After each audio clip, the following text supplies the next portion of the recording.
코레일이 운영하는 수도권 지하철역에서 승강장 안전문, 스크린도어가 자꾸 고장을 일으키는 사고가 잇따르고 있습니다. 인명사고로 이어질 가능성이 높은데 왜 이러는지 이유를 알아봤더니 통신사들의 5G 중계기에서 나오는 전파가 너무 강해서 안전문 작동에 영향을 주는 걸로 파악됐습니다.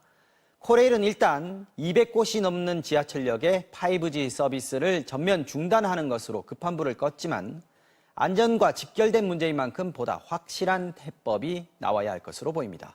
박윤수 기자가 보도합니다. 지난해 3월 서울 중랑구 망우역. 승객들이 열차에서 내리고 열차가 떠납니다.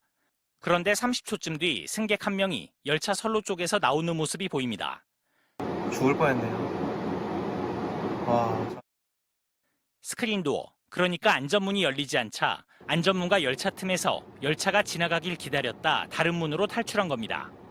자칫 인명사고로 연결될 뻔했습니다.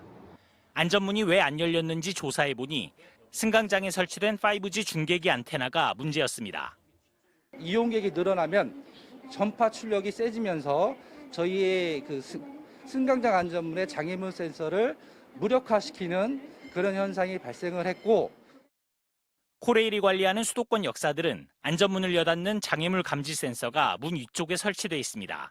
그런데 바로 근처에 있는 5G 중계기 안테나에서 나오는 전파가 안전문 센서 작동을 방해하는 겁니다.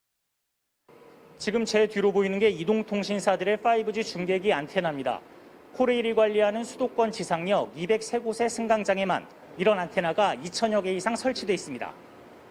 코레일의 자체 시험 영상을 봐도 5G 중계기 전원을 차단했을 땐 안전문이 정상 작동됩니다. 그런데 전원을 켜자 센서가 장애물을 인식하지 못해 그대로 팔이 문틈에 끼어버립니다. 코레일이 운영하는 수도권 38개 역을 표본 조사했더니 80%에 육박하는 30개 역에서 중계기로 인한 장애가 파악됐습니다. 코레일은 결국 올해 1월부터 승강장의 5G 중계기를 모두 꺼달라고 통신사에 통보했고 200곳이 넘는 역사의 5G 서비스가 중단된 상태입니다. 그러나 아직도 안전문 오류를 막을 해법은 찾지 못했습니다.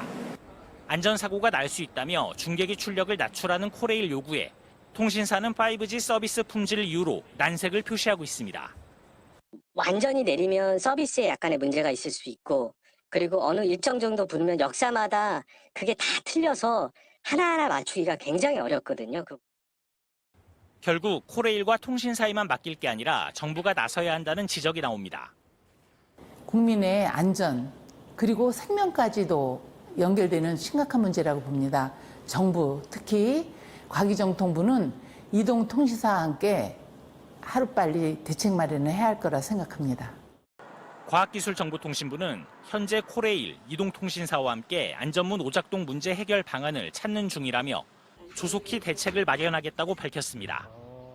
MBC 뉴스 박윤수입니다.